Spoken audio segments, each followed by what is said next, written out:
Good morning class. Today's topic is management of change.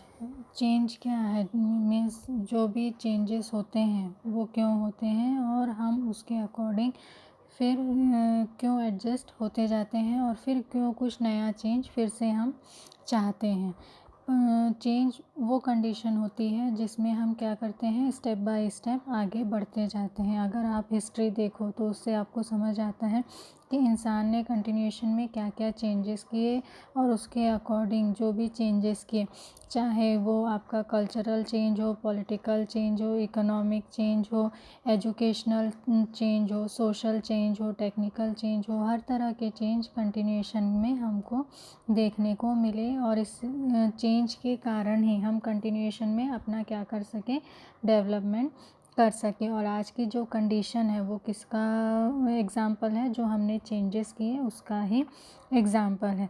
Means without changes हम जो इतना development आज देख रहे हैं, चाहे वो टेलीविज़न हो, जितनी भी तरह की अलग अलग टेक्निक है, एरोप्लेन है या जो भी चीज़ें हैं, हॉस्पिटल से रिलेटेड हैं या हर एक सेक्टर को आप देख लो, उसमें जो भी जिस तरह के चेंजेस हैं और कंटिन्यूएशन में अभी भी जो नए नए चेंजेस के लिए हम तैयारी कर रहे हैं वो टोटली क्या करते हैं, हमारी जो भी लाइफस्टाइल है उसको कंटिन्यूएशन में इंक्रीज़ करते हैं।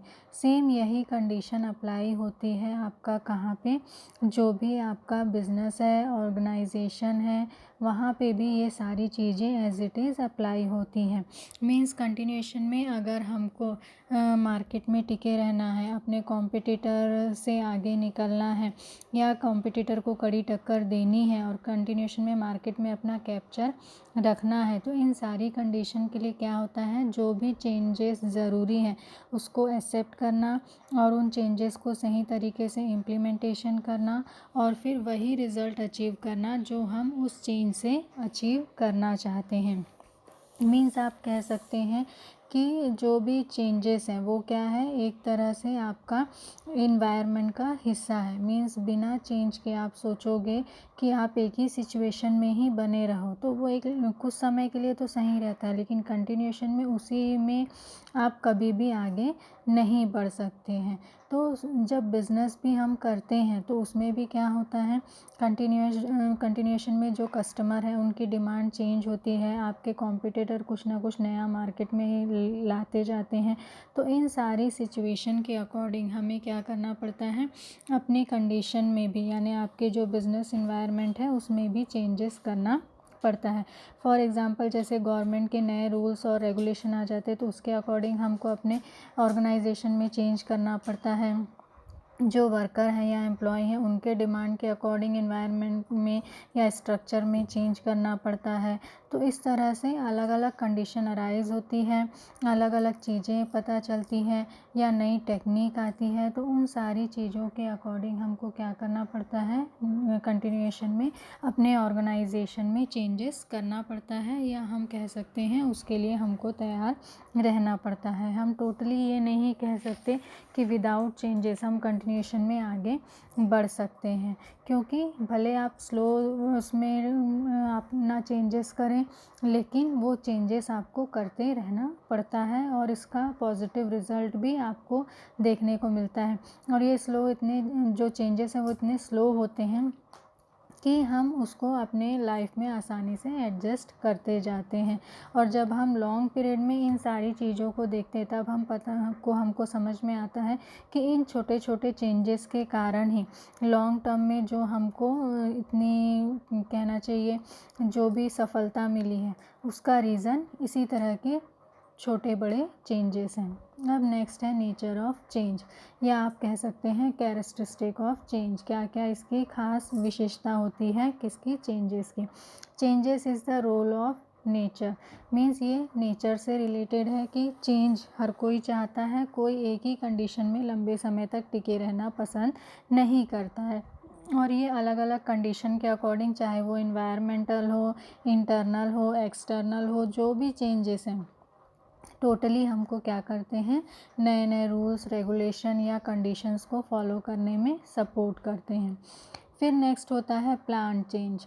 मीन्स हम टोटली प्लान करते हैं कि पर्टिकुलर हमको क्या क्या चेंजेस करने हैं, और सब चीज़ों का फाइनेंशियल बजट हर एक चीज़ कैलकुलेशन करने के बाद हम डिसाइड करते हैं कि पर्टिकुलर हम किस तरह के चेंजेस के लिए तैयार हैं।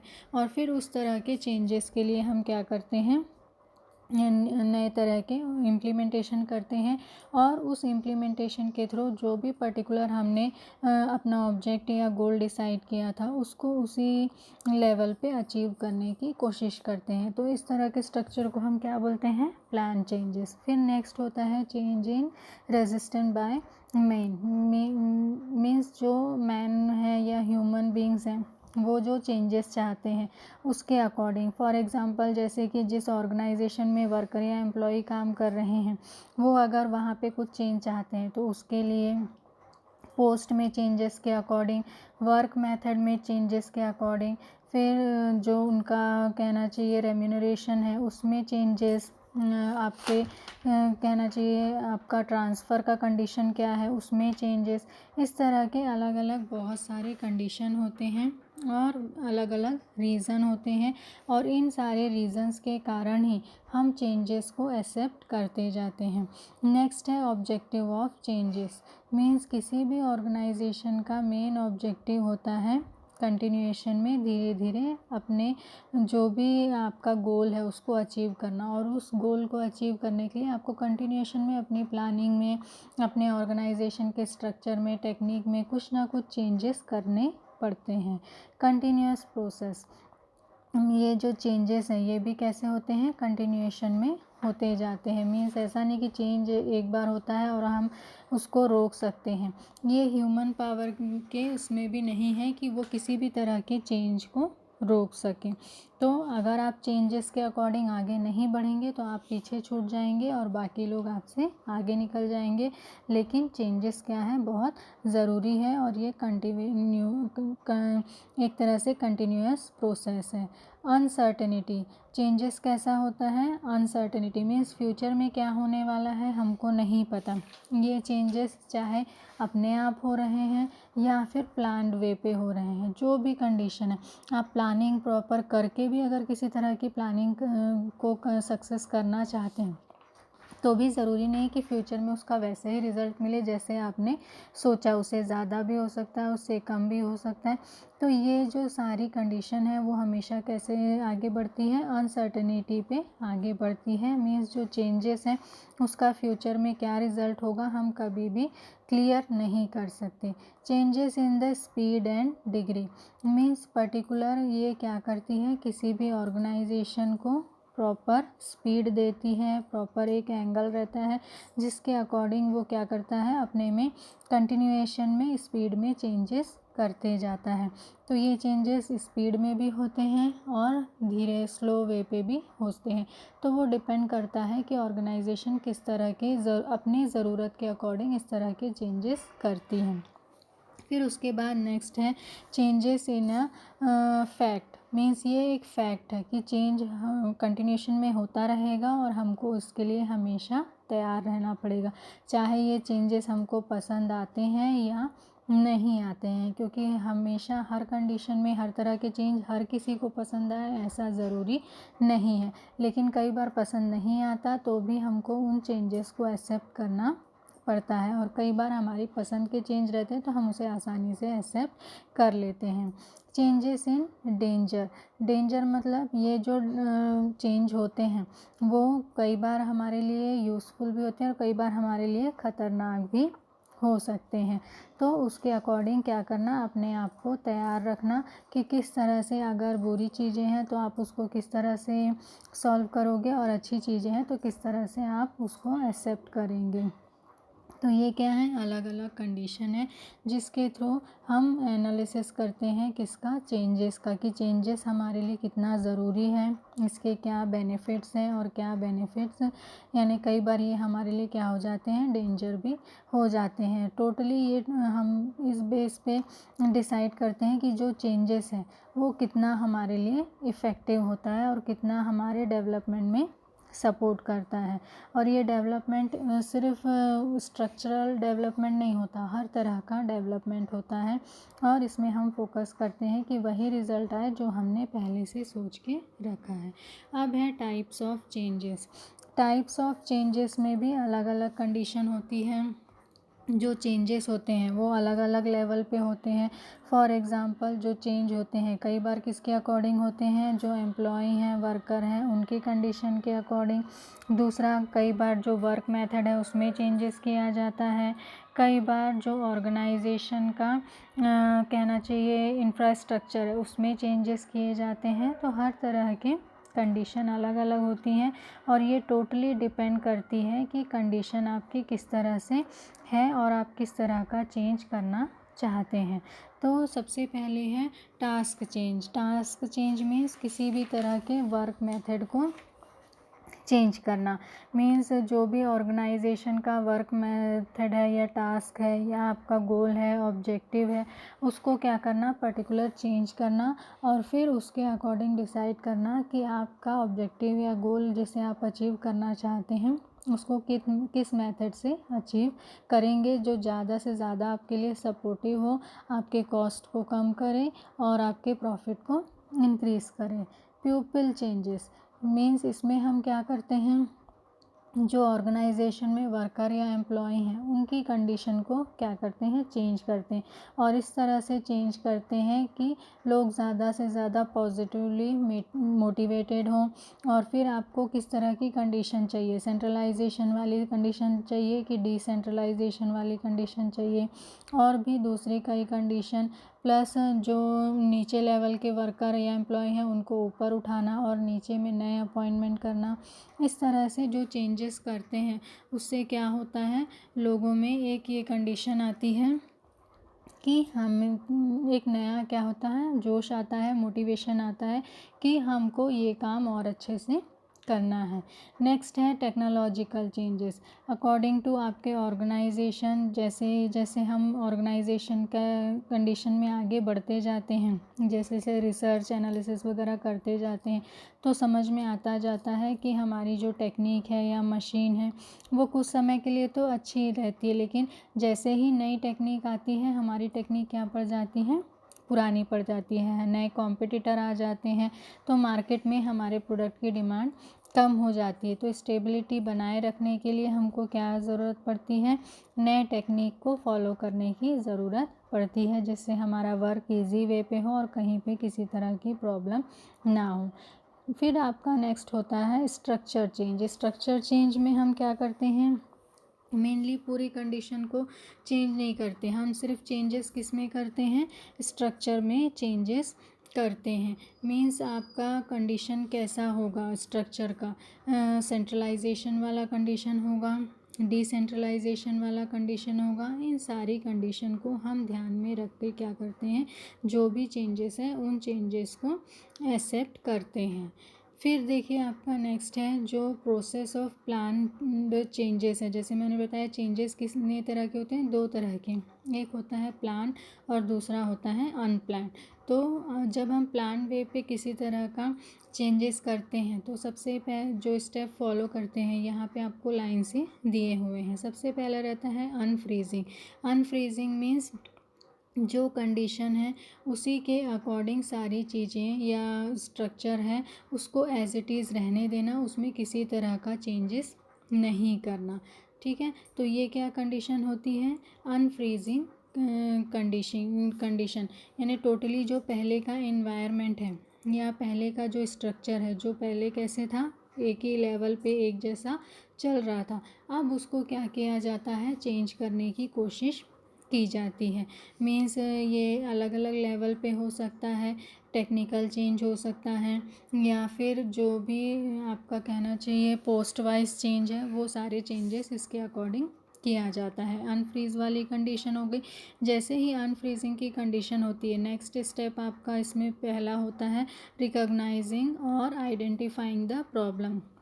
सबसे पहले तो प्रॉब्लम पे फोकस करना कि प्रॉब्लम क्या है और कहाँ से ये प्रॉब्लम अराइज हो रही है। जब हम ये सारी चीज़ों का एनालिसिस कर लेते हैं तब हम क्या करते हैं, increasing the driving force means फिर हम वर्क कंडीशन में चेंज करना शुरू करते हैं, लोगों को इन्फॉर्मेशन भी देना शुरू करते हैं, प्लस जो भी पहले का ट्रेडिशनल सिस्टम था उसमें भी चेंज लाने की कोशिश करते हैं।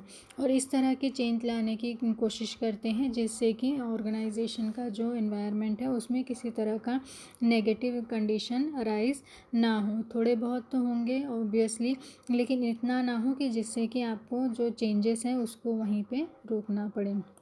मिनिमाइजिंग रेजिस्टेंस टू चेंज, क्योंकि जैसे ही आप चेंजेस करेंगे तो क्या होगा, इसका रेजिस्टेशन आपका उसका रेजिस्टेंस शुरू होगा। एजुकेशन बेस पे, कम्युनिकेशन बेस पे, फिर उसके बाद जो भी पोस्ट वगैरह चेंज हो रही है उस बेस पे बहुत सारी कंडीशन होती हैं, या अलग अलग लोग उसको नेगोशिएशन करते हैं, मैनिपुलेट करते हैं और प्रॉपर आपके चेंजेस में कोऑपरेशन नहीं देते हैं। तो उन सारी चीज़ों के लिए क्या करना, प्रॉपर इन्वायरमेंट क्रिएट करना और लोगों को उसके लिए क्या करना, तैयार करना। फिर आपका नेक्स्ट होता है चेंजिंग और मूविंग मीन्स जब आप ये सारी कंडीशन को अपने कंट्रोल में ले लेते हैं फर्स्ट स्टेप की, तो आप सेकंड में आते हैं जिसमें आप क्या करते हैं, चेंजिंग और मूविंग वाली कंडीशन शुरू करते हैं। मीन्स जो भी आपका इंडिविजुअल ग्रुप कंपोनेंट है या टास्क कंपोनेंट है या स्ट्रक्चरल कंपोनेंट है उसमें चेंज लाने की पूरी अपने प्रोसेस को शुरू कर देते हैं। फिर थर्ड स्टेप होता है आपका रीफ्रीजिंग। रीफ्रीजिंग मीन्स आपने जो पहले से फ्रीजिंग वाली कंडीशन थी उनको क्या किया था, अनफ्रीज किया था, फिर उसमें जो चेंजेस करने थे कर दिए, अब उसको फिर से आप क्या कर देंगे, रीफ्रीज कर देंगे। मीन्स अब उस स्ट्रक्चर में एक लंबे समय तक किसी तरह का कोई चेंज नहीं होगा। तो ये अलग अलग कंडीशन है जिसके थ्रू हम क्या करते हैं, आसानी से एनालिसिस करते हैं कि पर्टिकुलर जो ऑर्गेनाइजेशन का स्ट्रक्चर है या कंडीशन है वो किस तरीके की होगी। जैसे कि यहाँ पे आपका टेबल से क्लियर है कि आपका ऑर्गेनाइजेशन का स्ट्रक्चर में जो चेंजेस होता है वो किस तरह से होता है। जैसे कि इकोनॉमिकल ऑब्जेक्टिव बेसिस पे होता है, इकोनॉमिकल, सोशल, पॉलिटिकल, गवर्नमेंट और मार्केट कंडीशन के अकॉर्डिंग चेंजेस, स्ट्रक्चर के अकॉर्डिंग, जो भी आपका प्रोसेसिंग है उसके अकॉर्डिंग, फिर आपका पोस्ट के अकॉर्डिंग, डिवीज़न के अकॉर्डिंग, नंबर ऑफ़ लेवल के अकॉर्डिंग, टेक्निकल चेंज, मेथड में चेंज करते हैं, प्रोसेस में चेंज करते हैं, टेक्निक में चेंज करते हैं, टेक्निकल स्किल में चेंज करते हैं, रिसर्च एंड डेवलपमेंट में चेंज करते हैं। प्यूपिल means perception, values, attitude, behaviour और एक्सपेक्टेशन, इन सारी चीज़ों में क्या करते हैं, चेंजेस लाने की कोशिश करते हैं। टास्क में चेंजेस लाते हैं, इंटरेस्टिंग बनाते हैं, चैलेंजिंग बनाते हैं, रिवॉर्डिंग बनाते हैं, मोटिवेटिंग बनाते हैं, ग्रोथ एंड डेवलपमेंट ओरिएंटेड बनाते हैं, जिससे कि ज़्यादा से ज़्यादा अच्छा इन्वायरमेंट क्रिएट हो और लोग ज़्यादा से ज़्यादा इस कंडीशन के लिए तैयार हों। जनरली जो ये कंडीशन है इसको हम क्या करते हैं, दो पार्ट में बांटते भी हैं कि एक्सटर्नल और इंटरनल कंडीशन। जैसे कि आपको टेबल में यहाँ पे दिख रहा है, एक्सटर्नल कंडीशन में आपका क्या आता है, economical changes, social changes, technical changes, locational changes, government changes, जो टोटली हमारे कंट्रोल में नहीं होता लेकिन हमको इसके लिए तैयार रहना पड़ता है। इंटरनल में आता है आपका managerial, operational, structural, growth method, जो भी आपने पढ़ा वो सारी चीज़ें जो हमारे कंट्रोल में रहती हैं और हम इसको धीरे धीरे अपने ऑर्गेनाइजेशन में अप्लाई करके अपने ऑर्गेनाइजेशन का ज़्यादा से ज़्यादा डेवलपमेंट कर सकते हैं। तो ये क्या है, अलग अलग स्ट्रक्चर की कंडीशन है जिसके थ्रू आप क्या कर सकते हैं, आसानी से जो कंडीशन आप अचीव करना चाहते हैं उसे आसानी से अचीव कर सकते हैं। अब इनको हम डिटेल में समझेंगे। सबसे पहले हम समझेंगे जो आपकी एक्सटर्नल चेंजेस हैं उसके बारे में, क्योंकि अभी हमने इंटरनल क्या क्या चेंजेस होते हैं वो सारी चीज़ें समझ ली। इंटरनल में हमने क्या देखा था, स्ट्रक्चर से रिलेटेड जो चेंजेस होते हैं वो, टेक्निकल चेंजेस होते हैं इनके बारे में, और प्यूपिल पोस्ट वाइज जो चेंजेस होते हैं उनके बारे में हमने समझा, प्लस जो प्रोसेस में चेंजेस होते हैं उसके बारे में समझा। अब हम समझेंगे एक्सटर्नल इन्वायरमेंट में जो चेंजेस होते हैं उसके अकॉर्डिंग क्या हमको अपने ऑर्गेनाइजेशन में चेंज करना पड़ता है। सबसे पहले तो economic change. Economic change means जिस एरिया में आपका बिजनेस है, जहाँ पे आप रह रहे हैं, सारा डेवलपमेंट कर रहे हैं, उस कंट्री की इकोनॉमिक कंडीशन का सीधा इफ़ेक्ट आपके बिजनेस पे पड़ता है। मीन्स अगर इकोनॉमिक कंडीशन में किसी तरह की चेंज होती है या जो करेंसी है उसमें किसी तरह की चेंज होती है तो उसका सीधा असर किस पे पड़ता है, आपके बिजनेस में पड़ता है। तो इसलिए जब इस तरह के कोई भी चेंजेस होते हैं तो हमको ध्यान में रखना पड़ता है कि उसके अकॉर्डिंग हमको किस तरह का बिज़नेस चूज़ करना है, और अगर आप ऑलरेडी आपका बिज़नेस है तो आपको उसको कंटिन्यूएशन में कैसे आगे बढ़ाना है, जिससे कि जो इकोनॉमिक कंडीशन में चेंज हो रहा है उसका अगर नेगेटिव चेंज है तो आपके उस ऑर्गेनाइजेशन में कम से कम इफ़ेक्ट पड़े, और अगर पॉजिटिव चेंज है तो उसका ज़्यादा से ज़्यादा बेनिफिट आपको मिले। नेक्स्ट है सोशल चेंजेस। सोशल चेंजेस भी कंटिन्यूएशन में आपके बिजनेस या ऑर्गेनाइजेशन को इफ़ेक्ट करते हैं।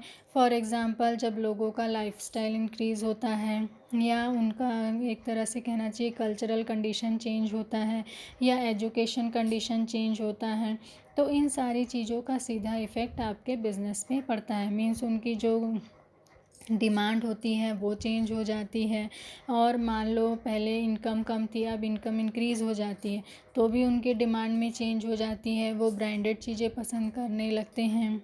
और भी कई इस तरह की कंडीशन होती हैं, जैसे कि डेवलप्ड कंट्री में, डेवलपिंग कंट्रीज़ में और अनडेवलप्ड कंट्रीज़ में जो डिमांड की कंडीशन रहती है वो क्या रहती हैं, अलग अलग रहती है। तो हमको इन सारी चीज़ों को ध्यान में रखकर जो भी चेंजेस होते हैं सोसाइटी में उसके अकॉर्डिंग क्या करना पड़ता है, अपने ऑर्गेनाइजेशन में भी या अपने प्रोडक्ट में भी उस तरह के चेंजेस लाने पड़ते हैं, जिससे कि हम कंपटीशन को कंटिन्यूएशन में फेस कर सकें। टेक्नोलॉजिकल चेंजेस भी एक्सेप्ट करना बहुत ज़्यादा ज़रूरी है।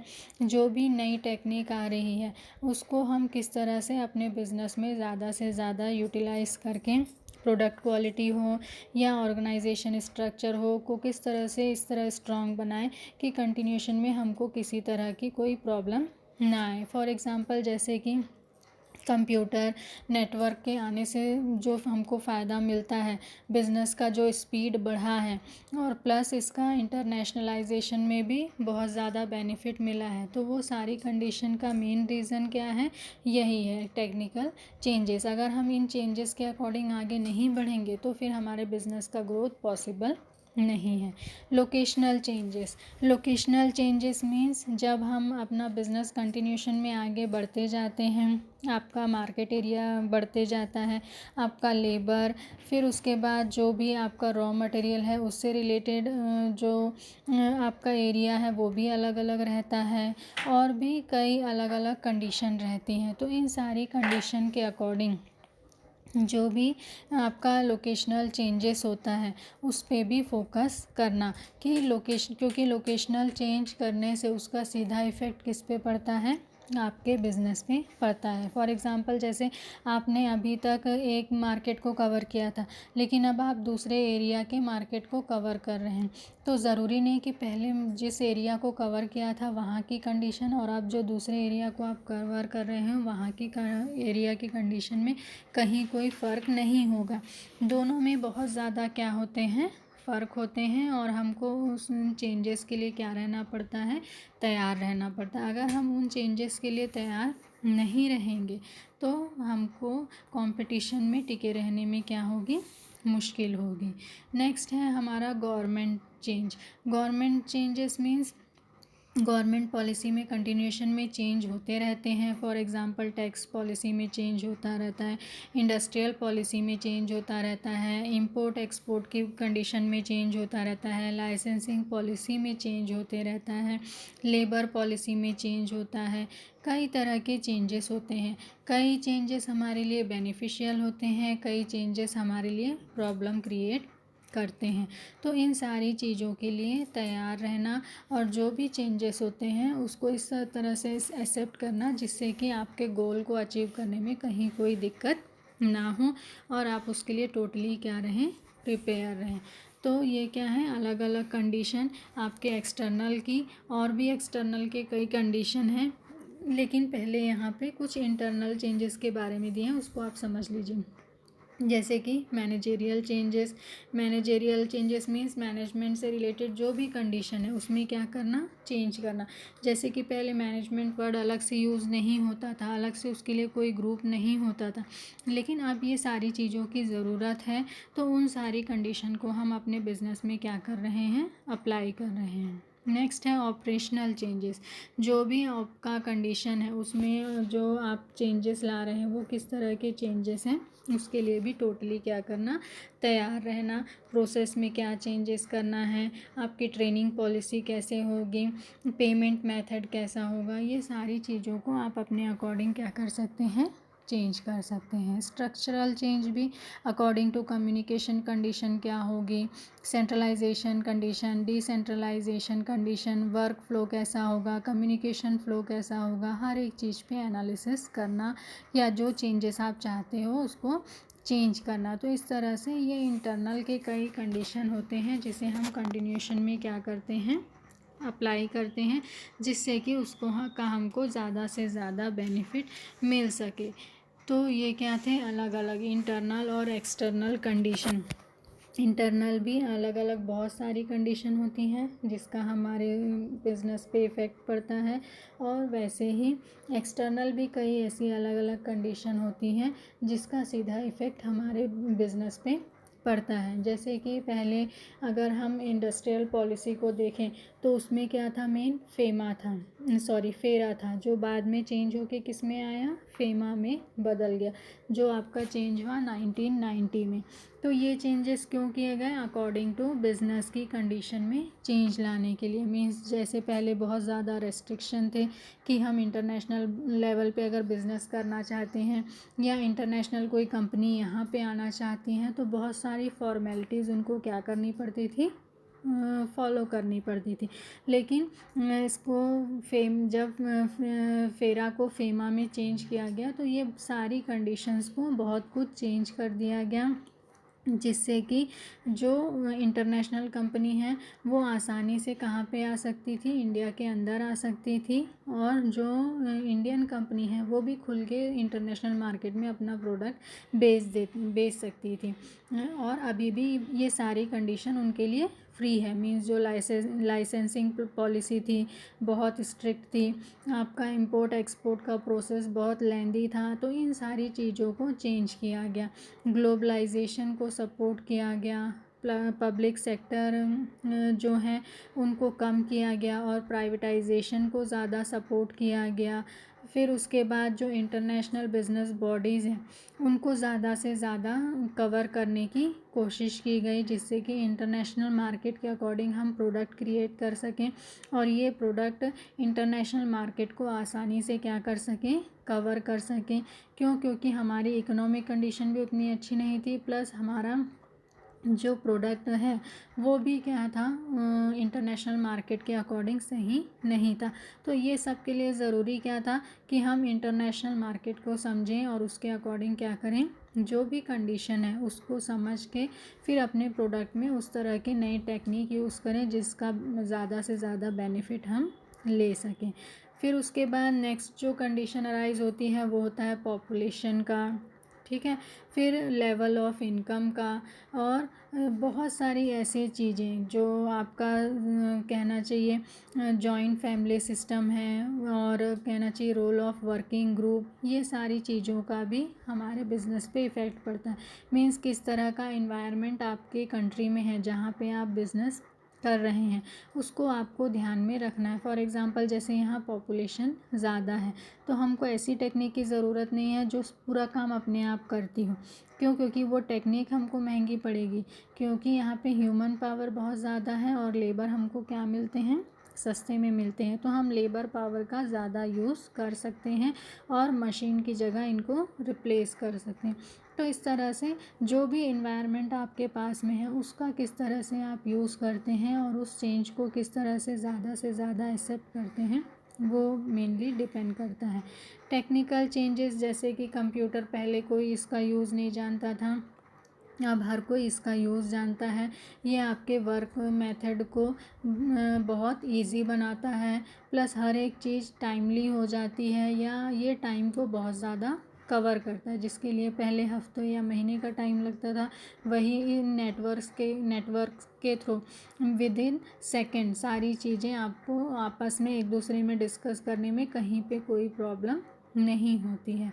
फिर जो भी इन्वायरमेंटल चेंजेस हैं, चाहे वो एयर हो, वाटर हो, पॉल्यूशन से रिलेटेड कंडीशन है उसके लिए तैयार रहना, पॉलिटिकल चेंजेस के लिए तैयार रहना, इंटरनेशनल बिजनेस होता है उससे रिलेटेड जो भी कंडीशन है उसके लिए तैयार रहना, फिर जो भी आपके इंटरनेशनल ऑर्गेनाइजेशन है बिजनेस से रिलेटेड, WTO, गेट, इन सारी उसमें भी अपने आप को सही तरीके से प्रेजेंट कर पाना, और इसमें जो आप इससे आपको नॉलेज होता है कि इंटरनेशनल लेवल पे बिज़नेस की क्या कंडीशन है, तो आपको उसको compete करने में और बाकी सारी सिचुएशन को समझने में भी बहुत सारे बेनिफिट मिलते हैं।